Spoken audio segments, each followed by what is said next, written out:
Bismillahirrahmanirrahim. Assalamualaikum warahmatullahi wabarakatuh. Alhamdulillahi rabbil alamin. Wabihi nasta'inu ala umurid dunya waddin. Ashhadu an la ilaha illallah wahdahu la syarika lah. Wa ashhadu anna Muhammadan abduhu wa rasuluh. Ballagha ar-risalah wa addal amanah ونصح الأمة وجاهد في الله حق جهاده حتى أتانا اليقين. اللهم صل وسلم وبارك على هذا النبي الكريم وعلى آله وصحبه ومن تبعه بإحسان إلى يوم الدين. أما بعد. Ma'asyiral muslimin, jamaah Masjid Al-Hidayah yang dirahmati Allah Subhanahu wa taala. Di pagi yang cerah dan mulia ini, marilah kita bersama-sama meneguhkan kesyukuran kita kepada Allah Subhanahu wa taala. Memantapkan iman kita atas karunia yang tidak pernah berhenti dilimpahkan kepada kita semua. Ni'matani maghbubatani yaghfiluhuma katsirun minan nas, as-sihhatu wal firagh. Kita manusia punya dua kenikmatan utama yang seringkali dilalaikan. Pertama adalah kesehatan, yang kedua waktu luang. Nikmat sehat kadang-kadang kita lupa mengapresiasinya, kita lupa menghargainya. Lalu dengan itu kita bisa melewatkan banyak waktu tanpa kesyukuran. Betapa mahalnya, betapa berharganya nikmat sehat hanya kita sadari pada saat sakit. Betapa nikmatnya punya fisik yang kuat baru kita sadari ketika kita sudah banyak pantang larangan makanan dan harus merubah pola hidup yang lebih sehat lagi. Waktu luang juga demikian. Berapa banyak menit, hari, minggu, bahkan tahunan kita lewati begitu saja tanpa tujuan yang jelas. Aktivitas-aktivitas yang kurang produktif, hari-hari yang dilalui tanpa makna. Bahkan boleh jadi di antara tahun-tahun yang sudah kita lewati ada kesalahan, ada dosa yang tanpa disadari merupakan bentuk kedurhakaan kepada Allah Subhanahu wa taala. Sebagai muslim, alhamdulillah kita diingatkan selalu untuk bisa memperbaiki diri, bermuhasabah baik secara individu ataupun secara kolektif. Masjid ini adalah salah satu sarana yang paling efektif untuk menjadikan kita lebih baik dari waktu ke waktu. Alhamdulillah, Masjid Al-Hidayah dari waktu ke waktu juga semakin nyaman, semakin makmur, dan ini tidak bisa terjadi jikalau tidak ada orang-orang yang beriman, yang komitmen dengan dakwahnya, yang punya kepekaan tinggi terhadap perubahan sosial menuju ke arah umat yang lebih baik. Pagi ini insya Allah kita akan bahas satu tema tentang kewajiban menjaga marwah, kehormatan dan kemuliaan agama Islam. Subuh tadi dalam kunutnya, imam kita di akhir membacakan doa untuk saudara kita terutama yang di Palestina, dan menginginkan kemuliaan kepada Islam dan kaum muslimin,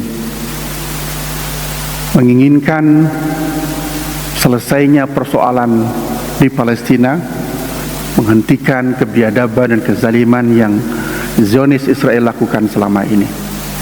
Kita aminkan, bahkan bukan hanya subuh, di banyak tempat di masjid setiap sholat 5 waktu di akhir rakaat kita ditambahkan dengan doa kunut ini, kunut nazilah.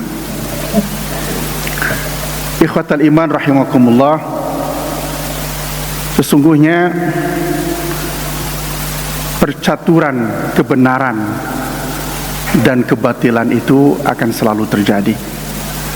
Kita akan terus mendapatkan bahwa Islam sebagai agama, sebagai panduan dan sandaran hidup kita, itu akan menghadapi kritik, bahkan fitnah. Fitnah yang tidak berdasar, yang dilakukan dengan bentuk apapun, propaganda yang diproyeksikan untuk mendiskreditkan, mendegradasi, menghancurkan ajaran Islam. Tetapi Allah mengingatkan kepada kita semua bahwa selalu ada di antara kita orang beriman yang tetap teguh membela agama ini. La yazalu ta'ifatun min ummati zahirina 'alal haq. Akan senantiasa ada sekelompok umatku yang tegak lurus di atas kebenaran, dan mereka mendapat kekuatan dari Allah untuk terus menegakkan kebenaran itu. Tidak ada ketakutan, tidak ada kekhawatiran. Meskipun ada banyak orang yang menghina mereka ataupun mencelakai mereka, ya, tetapi mereka tetap berada di jalan kebenaran itu sampai kemudian Allah memutuskan keputusannya. Mudah-mudahan yang hadir di tempat ini adalah sebagian dari kelompok orang beriman yang disampaikan oleh baginda Rasulullah SAW. Kita terus bersabar dalam ketaatan, kita terus teguh untuk memperjuangkan kebenaran meskipun cobaannya tidak mudah dan akan terus menerus kita hadapi. Kemuliaan Islam apakah perlu diperjuangkan? Padahal Allah sudah menyampaikan bahwa inna dina indallahi Islam. Agama yang paling diridhoi oleh Allah adalah hanya Islam. Apakah kita menerima takdir itu sebagai sesuatu yang taken for granted? Begitu saja kita menerimanya lalu kemudian berbangga-bangga, lalu kita menceritakan tentang sejarah-sejarah kegemilangan masa-masa Islam, padahal di hadapan kita ada banyak serangan, ada banyak kekuatan yang mencoba untuk menghancurkan Islam dari berbagai penjuru dengan berbagai caranya.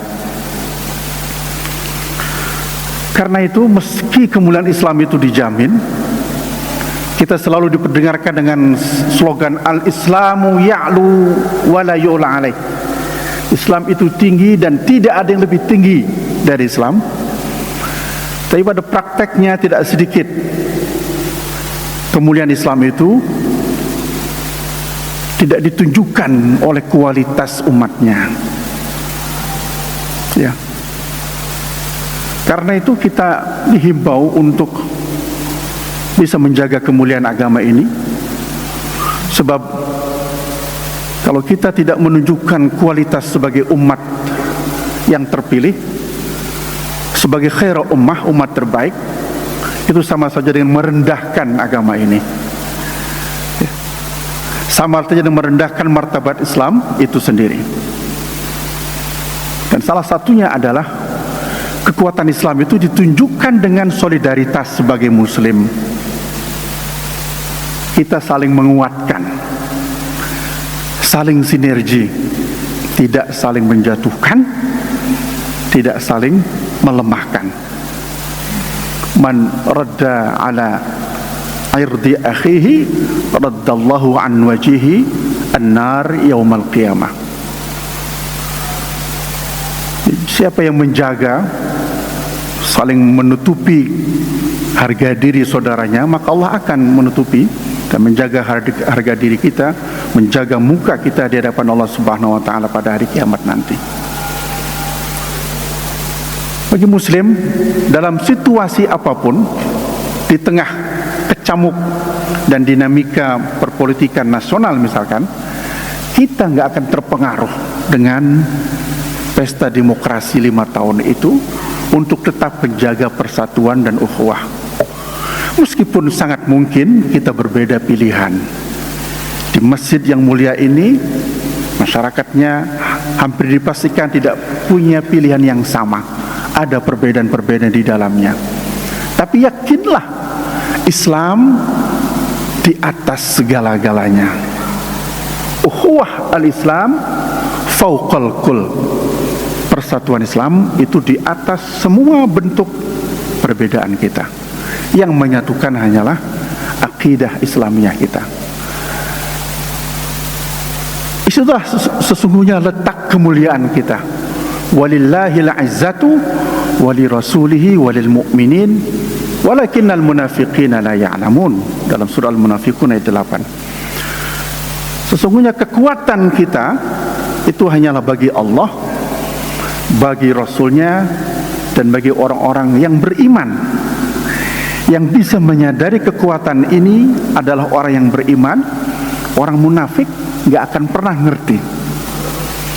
Maka orang beriman, kita semua meyakini bahwa kekuatan kita itu bersumber dari diri kita, yang menjadi landasan dari sebuah kekuatan iman kepada Allah Subhanahu wa taala, keyakinan kepada ajaran yang dibawa oleh Rasulullah sallallahu alaihi wasallam. Karena itu bagi orang beriman, janganlah kemudian kita mengorbankan kemuliaan itu dengan syahwat kekuasaan kita, dengan keinginan duniawi kita.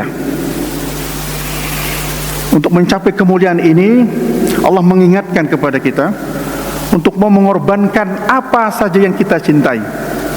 Qul in kana aba'ukum wa abna'ukum ya wa ikhwanukum wa ashiratukum wa amwalun iktaraftumuha wa tijaratun takhshawna kasada ahabba ilaikum minallahi wa rasulihi wa jihadin fis sabili fatarabbasu. Kita diingatkan untuk tidak lebih mencintai orang tua kita, anak-anak kita, keluarga kita, ya, harta kita, perniagaan, bisnis yang kita sukai daripada membela agama Allah dan Rasulnya. Karena kalau kita memilih jalan ini, mengesampingkan, menegasikan Allah dan Rasulnya, maka persiapkanlah diri kita untuk menerima azab Allah. Umat Islam sudah diingatkan untuk punya komitmen teguh. Siapapun di antara kita yang berjuang di jalannya masing-masing, di bidang pendidikan, di bidang dakwah, di bidang ekonomi, di bidang politik, silahkan berjuang. Tetapi ingatlah, jaga kemuliaan agama ini, jaga kehormatan umat Islam. Jangan nodai dengan politik yang menghalalkan segala cara. Jangan rusak citra Islam dengan siasah zalimah, politik yang kemudian tidak mengindahkan hati nurani dan norma-norma sosial. Saudara-saudara yang dirahmati Allah Subhanahu wa taala, sesungguhnya kita sudah punya role model untuk menjaga kemuliaan itu. Role model yang sudah kita ketahui adalah ada pada pribadi baginda Muhammad Rasulullah sallallahu alaihi wasallam. Bagaimana beliau menunjukkan keteladanan dalam semua spektrum kehidupan. Tidak hanya sebagai pemimpin spiritual, sebagai imam, tetapi juga sebagai pemimpin keluarga, pemimpin politik, panglima perang, bahkan juga yang membangun tatanan pemerintahan yang sangat ideal. Keseharian beliau bisa kita saksikan dari pernyataan Hindun bin Abi Hilal.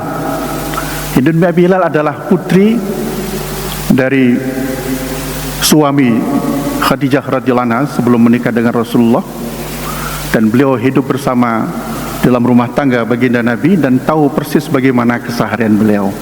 Beliau katakan, la yatakallamu fi ghairi hajah, Ya, tawilus sukut, Nabi itu orang yang tidak berbicara kecuali secukupnya, seperlunya saja. Lebih banyak diamnya. Beliau memulai dan menyudahi pembicaraan dengan sepenuhnya, dan tidak bicara dengan bibir saja tetapi juga hatinya. Perkataannya singkat tapi punya makna dan hikmah yang dalam.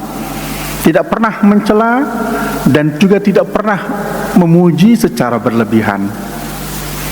Tidak ada seorang pun yang bisa melawan kemarahannya jika kebenaran didustakan, sehingga beliau memenangkan kebenaran itu. Sedikit bicara yang penting dan penuh hikmah, tapi jangan sekali-kali menunjukkan sesuatu yang bisa membagikan kemarahannya.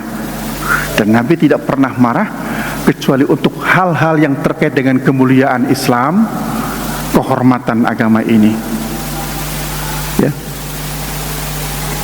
Wa fi riwayatin la taghdabuhu ad-dunya wa ma kana laha. Nabi tidak pernah murka dalam urusan dunia. Nabi tidak pernah menunjukkan kemarahan pada hal-hal yang terkait dengan urusan duniawi. Tetapi apabila kebenaran didustakan, beliau akan marah tanpa ada seorang pun yang bisa tegak di hadapan kemarahan beliau. Ini sebuah kontrol emosi yang sangat baik, yang harus diteladani oleh kita. Sebab beliau adalah manusia yang punya visi besar. Karena itu hal-hal yang tidak perlu ditunjukkan dengan kemarahan, beliau tahan. Dan kemarahan yang ditunjukkan adalah kemarahan yang produktif, yang berkualitas, dan bisa menjadi teladan kita semua. Ada sebagian umat Islam yang justru terbalik sikapnya. Pada saat harus bersabar, kita marah. Pada saat harus menunjukkan ketegasan sikap, kemarahan yang benar terkontrol, kita justru diam, lemah. Nah, dualisme sikap itu yang selalu terjadi dalam setiap perjalanan umat ini. Karena itu mari kita lihat apa saja yang membuat Nabi bersikap lembut, tapi dalam waktu yang lain bisa bersikap tegas. Salah satunya dalam peristiwa Perjanjian Hudaybiyah. Mungkin bapak-bapak sudah pernah dengar bagaimana Perjanjian Hudaybiyah. Barangkali kalau yang berkesempatan haji atau umrah, kita ada satu sesi untuk berkunjung ke tempat yang namanya Hudaybiyah, di mana di situ kita juga boleh untuk memulai miqat umrah. Di belakang masjid itu ada bekas ya, artefak Perjanjian Hudaybiyah. Lalu biasanya kita diceritakan bagaimana sejarah Perjanjian Hudaybiyah, yang kesan pertamanya para sahabat termasuk Umar bin Khattab itu tidak setuju dengan poin-poin yang disampaikan oleh kaum kafir Quraisy pada Rasulullah SAW. Nabi dan para sahabatnya yang sudah bersiap diri dari Madinah menuju Mekah untuk menunaikan ibadah haji terpaksa kemudian diminta pulang kembali ke Madinah, ya, dengan pakaian ihram yang sudah dikenakan. Lalu mereka, orang-orang kafir Quraisy, merasa takut kedatangan Rasulullah itu akan mengancam kehidupan mereka. Lalu mereka membuat perjanjian, ya, diminta untuk Nabi segera kembali ke Madinah serta menghentikan tanpa syarat semua penyerangan kafilah di sekitar Mekah. Jadi ini kekuatan umat Islam yang kemudian membuat orang-orang kafir Quraisy takut, khawatir, lalu buat perjanjian. Pulang saja Rasulullah, pulang saja ya Muhammad, dan sebagai gantinya engkau akan balik tahun depan pergi haji bersama pengikutmu, ya. Dan nanti kau akan dipastikan Ka'bah akan kosong dari para peziarah lain untuk sementara waktu, sehingga mereka bisa leluasa menunaikan ibadah haji. Dan itu membuat kecewa para sahabat, ya. Dan di sisi lain Nabi juga diminta untuk menandatangani perjanjian itu tanpa membawa atribut beliau sebagai utusan Allah. Jadi tidak disebut dengan Rasulullah, tapi hanya sebagai hamba Allah, ya, sebagai kepala suku, sebagai kepala komunitasnya. Ini untuk menjatuhkan mental dan menurunkan, ya, mendowngrade Rasulullah SAW kedudukannya saat itu. Beliau adalah pemimpin yang berhasil menghimpun kekuatan besar di Madinah. Tapi bagi kafir Quraisy, Muhammad hanyalah kelompok dari kecil yang menjadi ketua dari suku-suku kecil di Madinah. Nah, tapi itu semua tidak dipedulikan oleh Nabi. Nabi meluluskan, menandatangani perjanjian itu dengan satu keyakinan bahwa ini adalah kesempatan emas bagi umat Islam untuk memperkuat kekuatan mereka, mengkonsolidasikan tauhid, akhlak, dan semua yang dibutuhkan dalam sebuah peradaban. Dan terbukti kemudian ketika di tahun mendatang Nabi bersama para sahabatnya mendatangi Mekah yang disebut dengan Fathu Makkah, Nabi meraih kemenangan dengan tanpa pertumpahan darah.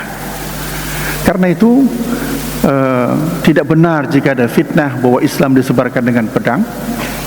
Di banyak peristiwa kita justru mengalah, dan peperangan itu hanya untuk self defense, mempertahankan harga diri. Ikhwatal iman rahimakumullah. Kemudian kita juga menyaksikan dari referensi sejarah Rasulullah SAW bagaimana ketegasan akhlak Rasulullah. Satu sisi demi kepentingan diplomasi Nabi bisa diam, tapi di sisi lain Nabi bisa begitu tegas dan marah. Ketika ada Usamah yang datang kepada Nabi lalu menyampaikan aspirasi dari kaumnya, dari kabilahnya Bani Makhzum, ada seorang perempuan terhormat bangsawan yang melakukan tindakan kriminal, lalu meminta Usamah untuk meminta keringanan kepada Nabi, meminta dispensasi hukum kepada Nabi. Dan ketika mendengar itu, maka Nabi langsung berdiri dan menunjukkan kemarahan, lalu mengatakan sesungguhnya kebinasaan umat sebelum kamu adalah ketika orang-orang mulia, kaum bangsawan yang melakukan kejahatan, kamu biarkan lepas mereka dari jeratan hukum. Tapi ketika ada orang-orang kecil, masyarakat biasa yang melakukan kejahatan itu, kamu tegakkan hukum sekuat-kuatnya, seluruh-seluruhnya. Lau kanat Fatimah binti Muhammad saraqat laqata'tu yadaha. Nah, lalu Nabi mengakhiri sabdanya, jikalau Fatimah binti Muhammad putriku sendiri yang melakukan pencurian, maka akulah yang akan memotong tangannya. Ini tentang supremasi hukum, penegakan hukum yang tidak main-main. Sama halnya dengan kita, persoalan yang terus-menerus mendera itu karena kita dari waktu ke waktu dipertontonkan dengan sesuatu yang ironis, yang naif. Bagaimana bisa institusi penegak hukum justru melakukan pelanggaran hukum itu sendiri? KPK, apalagi Pak? Kepolisian, kejaksaan, kehakiman, dan itu di level yang tertinggi, kementerian. Bagaimana mungkin kita berharap keadilan yang menyeluruh pada saat penegak hukum punya mentalitas yang bobrok seperti ini? Dan itu juga dilakukan oleh orang-orang Islam yang fasih mengatakan Al-Quran, membicarakan tentang akhlak yang baik. Inilah sesuatu yang perlu diperbaiki oleh kita semua, bahwa membangun masyarakat yang adil tidak cukup dengan slogan, tidak cukup dengan kata-kata, tapi butuh komitmen yang diteruskan dengan tindakan. Salah satu ketegasan Nabi Muhammad SAW juga ditampakkan dalam kisah ketika Nabi Muhammad SAW yang memiliki ruang kecil untuk sholat tahajud di malam hari. Lalu karena tahu Nabi sholat, maka datanglah sekelompok orang ingin menjadi makmum Nabi, sholat di belakang Nabi. Nabi tidak menyambut mereka. Ya. Lalu keesokan harinya seperti itu, tetapi Nabi tidak mempedulikan mereka, tidak membuka pintu. Dan lalu para sahabat mengetuk pintu, ya, mengeraskan suara bahkan sampai melempar batu supaya dibukakan pintu dan pengen sholat. Jadi saking pengennya, saking rasa cintanya, tapi kadang lupa dengan adab, ya, dengan etika bertamu, karena itu di rumah Nabi. Maka Nabi keluar dengan marah dan menjelaskan bahwa sholat malam itu hukumnya sunnah yang bisa dilakukan di rumah masing-masing. Jadi hal-hal seperti ini menegaskan bahwa jangan sampai keinginan ibadah yang kita lakukan itu disertai dengan sesuatu yang salah, dilakukan dengan mencederai akhlakul karimah. Sama halnya dengan kita melakukan kebaikan apapun atas nama ibadah, atas nama amal soleh, jangan dilakukan dengan cara-cara yang buruk, yang menambah dosa dan bukan justru menghantarkan kepada kebaikan yang kita maksudkan itu, ya. Rasulullah juga pada kesempatan yang marah saat ya mengetahui ada niat untuk melanggar ketentuan Allah Subhanahu wa taala.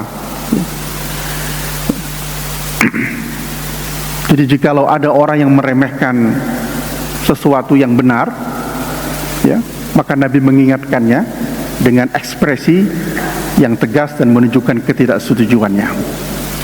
Karena itu, dalam fenomena kita hari ini dihadapkan dengan penindasan dan kezaliman kaum Zionis Israel, ya, kita memerlukan sikap.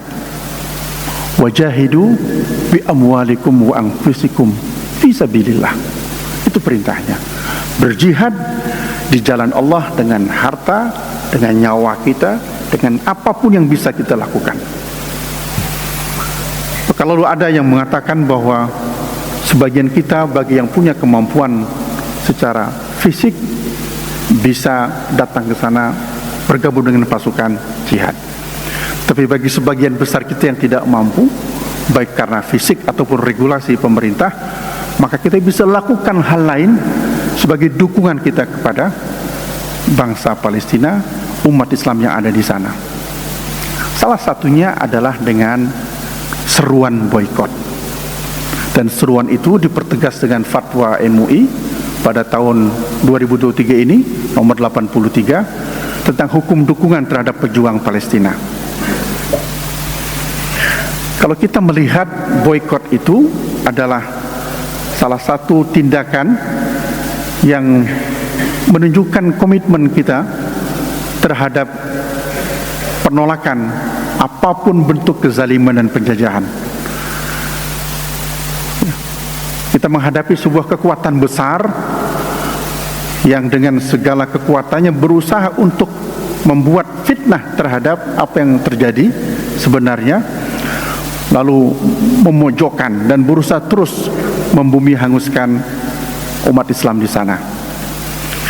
Boikot juga sebagai bentuk keperpihakan kita terhadap kaum muslimin. Al-muslim akhul muslim, al-mu'min yashuddu ba'duhum ba'dah, al-mu'min lil mu'min kal bunyan yashuddu ba'duhum ba'dah. Kita antara satu orang mukmin dengan mukmin lainnya seperti sebuah bangunan yang harus saling menguatkan.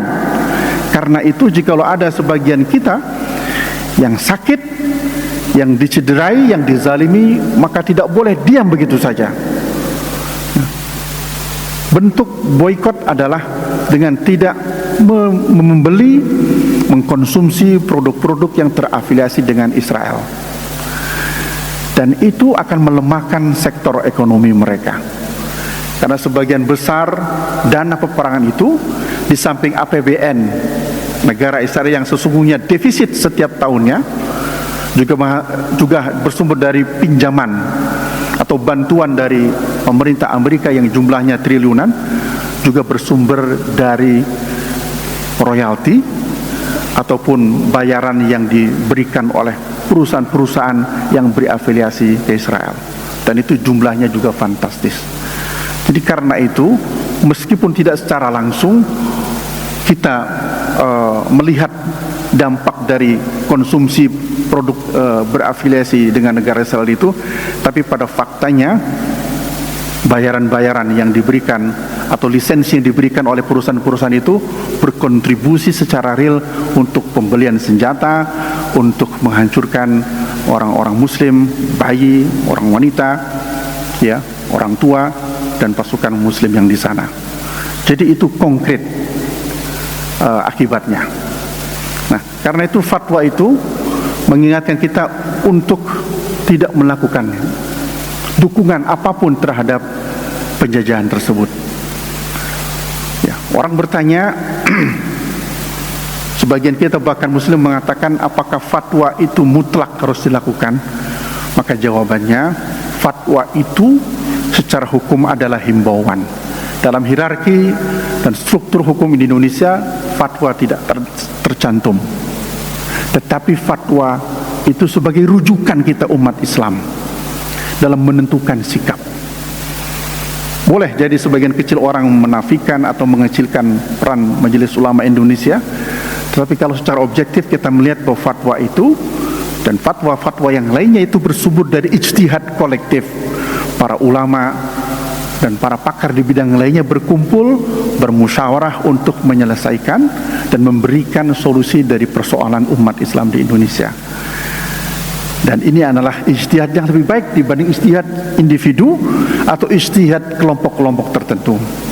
Nah, karena itu yang menjadi pembahasan kemudian, apakah ini merupakan bentuk ketidakadilan kepada orang-orang yang bekerja yang terancam PHK akibat produk-produknya diboikot oleh umat Islam. Nah, ini yang menjadi keluhan sebagian umat Islam. Tetapi keluhan ini perlu dijawab bahwa boikot itu tidak selamanya.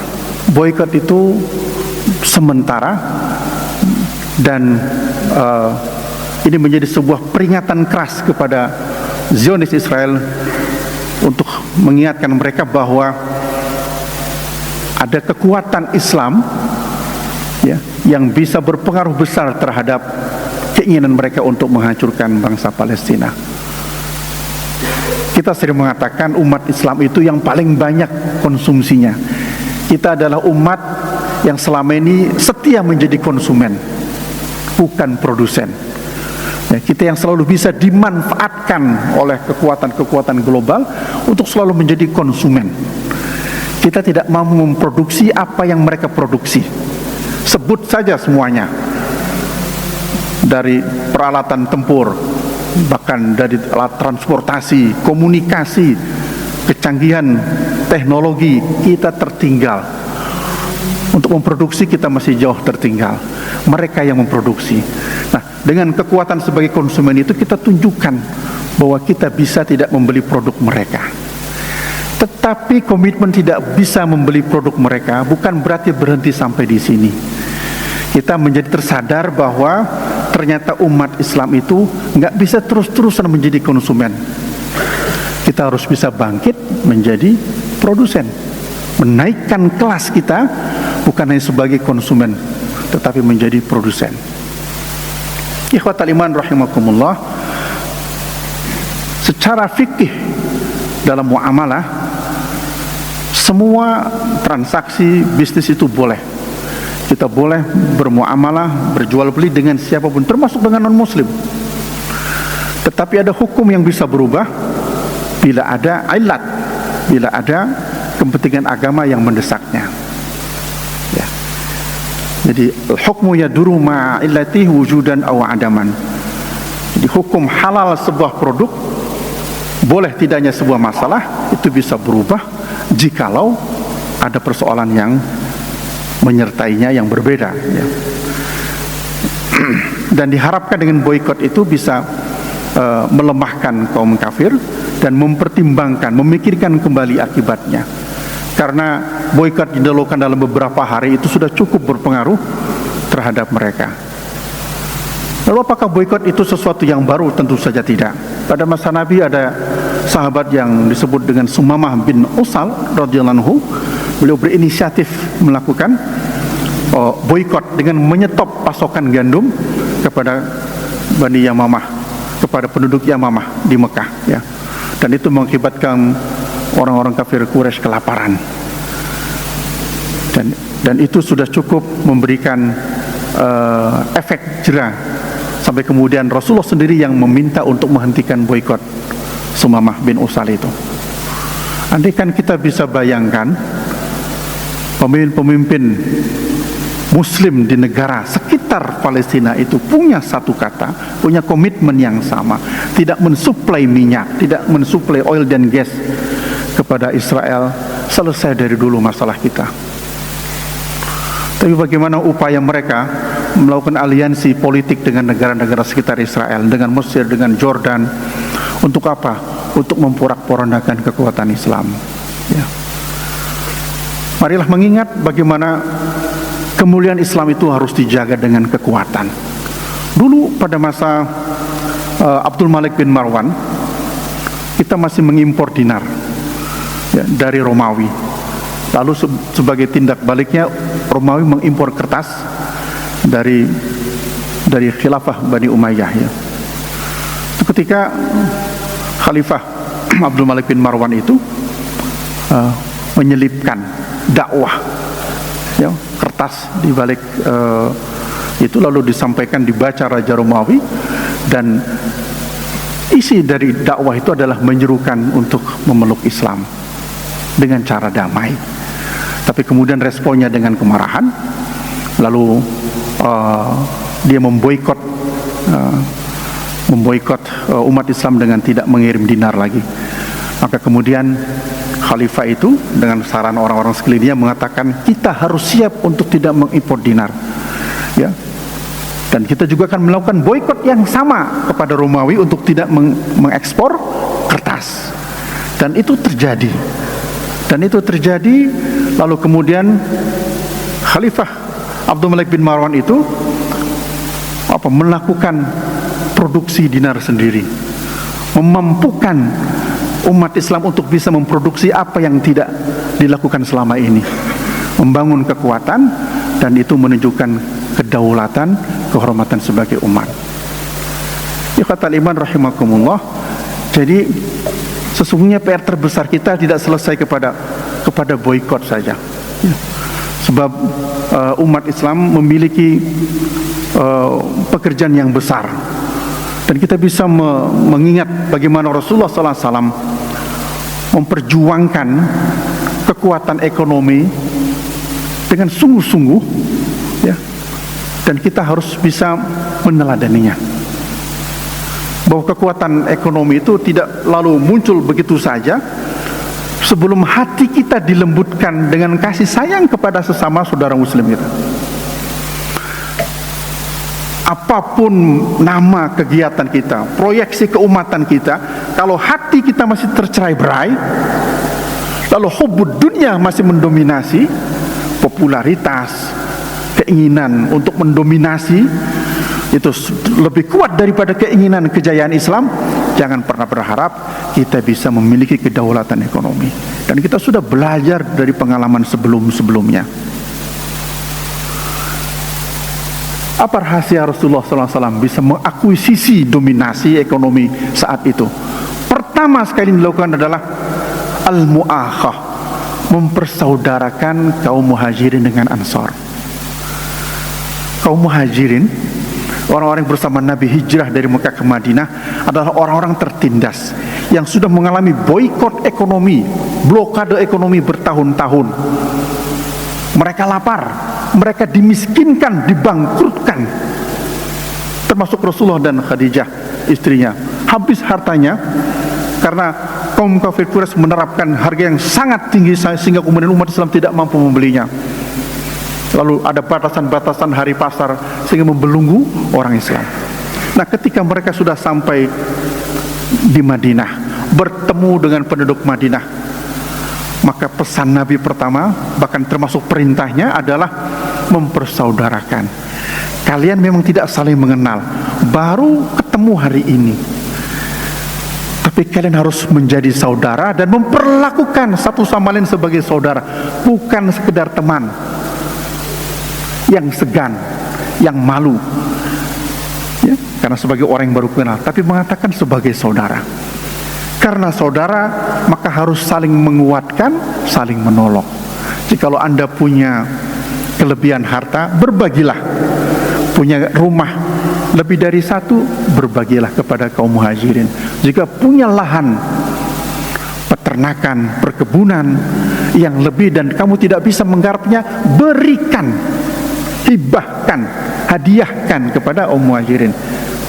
Atau paling tidak kalau mau disewakan, jangan ambil upah sewanya. Ingat, jangan ambil upah sewanya.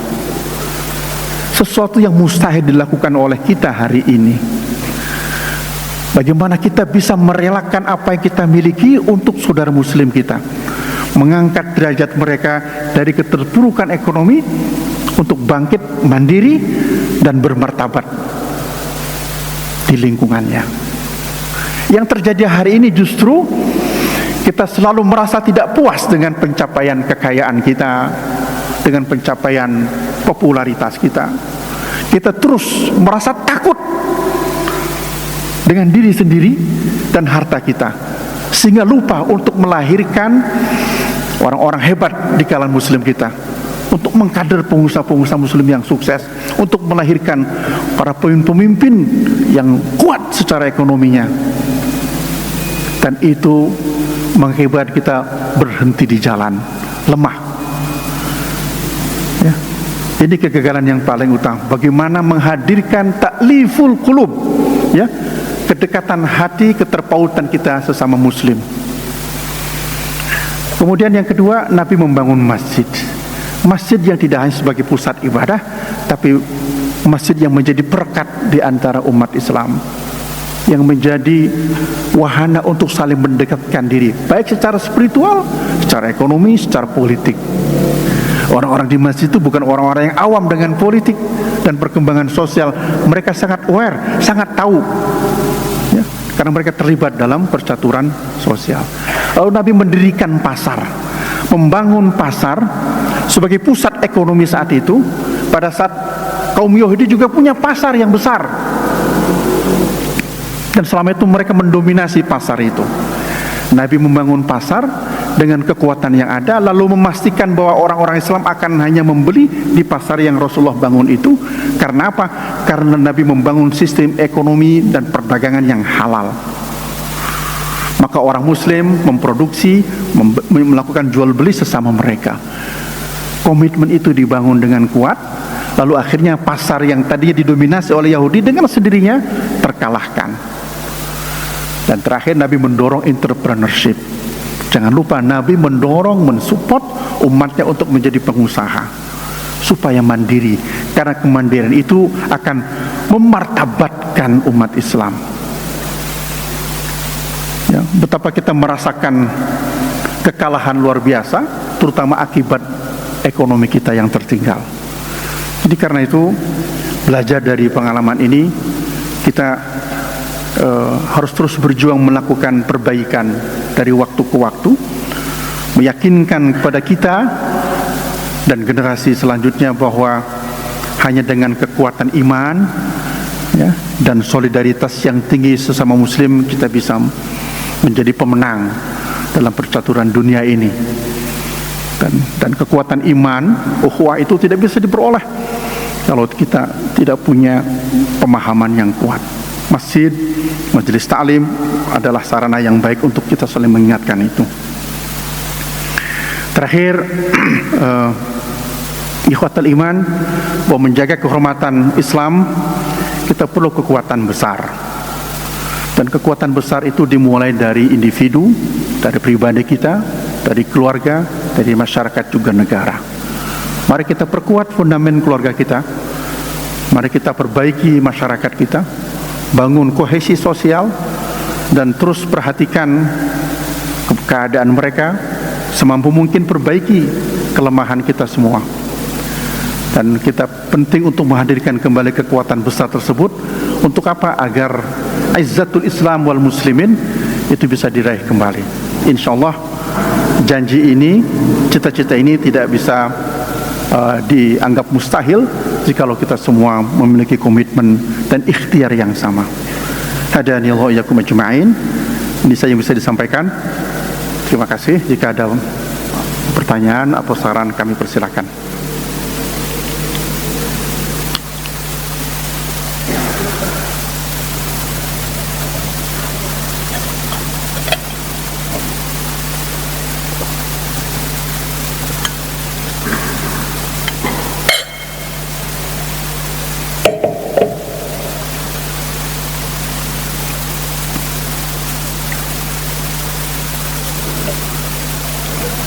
Enggak ada, Pak.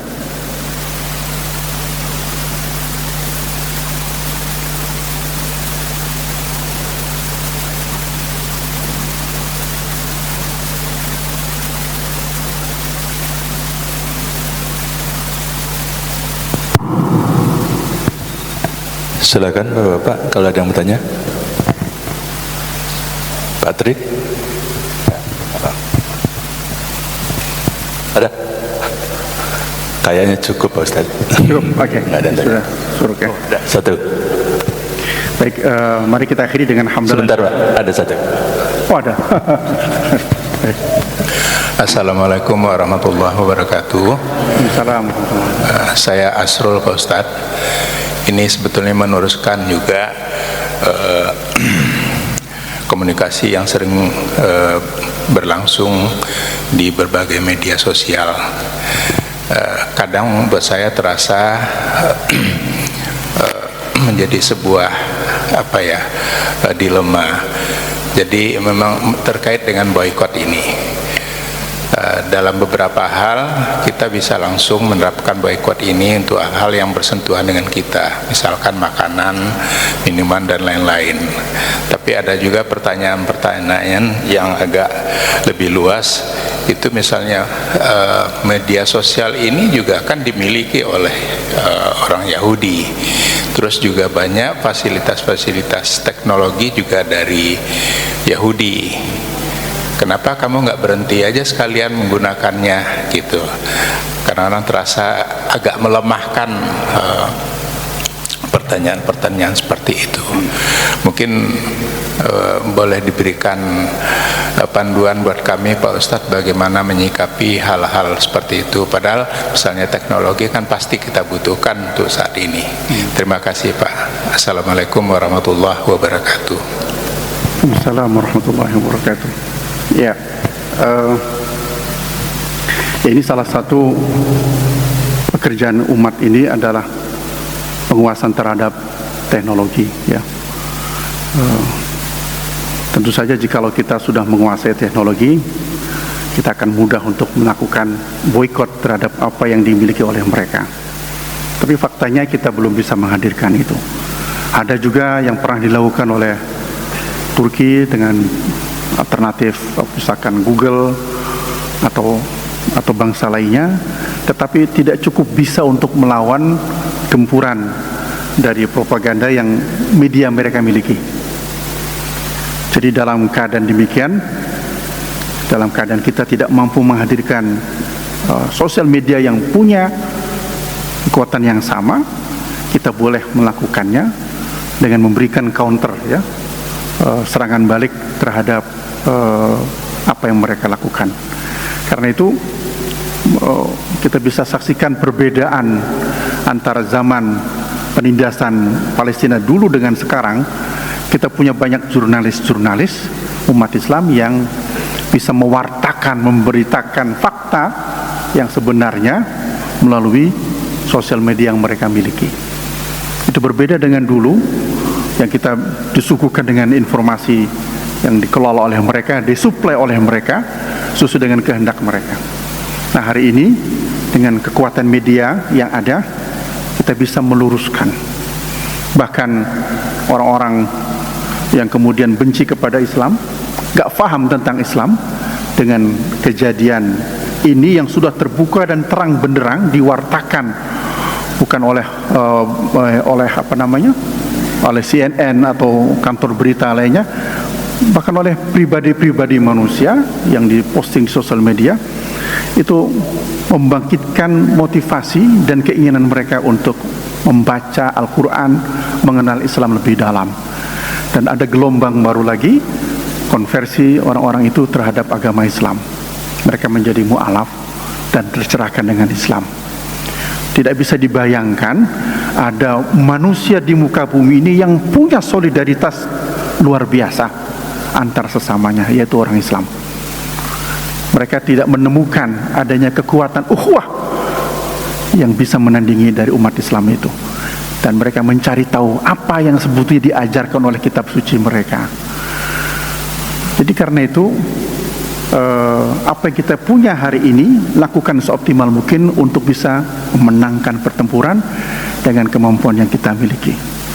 Jangan kemudian kita mengharamkan sesuatu yang justru menjadi senjata kita. Karena fatwa boikot itu tidak serta-merta menjadikan produk itu halal, produk itu menjadi haram dikonsumsi, ya, dikonsumsi dimakan, tidak. Tapi kita mengharamkan sikapnya, ya, dari para produsen itu. Bukan berarti kemudian kita merendahkan orang-orang yang bekerja di perusahaan-perusahaan yang terafiliasi dengan produk Israel. Jangan sampai salah, ya. Sebab mereka tidak salah, mereka hanya bekerja, para karyawan tersebut, untuk menunjukkan tanggung jawab mereka terhadap keluarga, ya. Tapi selebihnya, ya, para pimpinan, ya, para komisaris dan pemegang saham perusahaan itulah yang harus bertanggung jawab dan memikirkan kembali bahwa tindakan itu akan berdampak kepada income ataupun omset mereka. Jadi saya kira itu, Pak, kaidah kita jelas dalam usul fikih disebutkan ma la yudraku kulluh la yudraku kulluh. Ya, jika memang kekuatan media itu menjadi senjata utama kita untuk melawan pertempuran ini, maka kita hadirkan itu, ya, meskipun itu bukan sesuatu yang ideal sekali, tapi sekaligus menjadi catatan penting bagi kita untuk bisa melahirkan, memproduksi sosial media dari rahim umat ini. Sekira itu.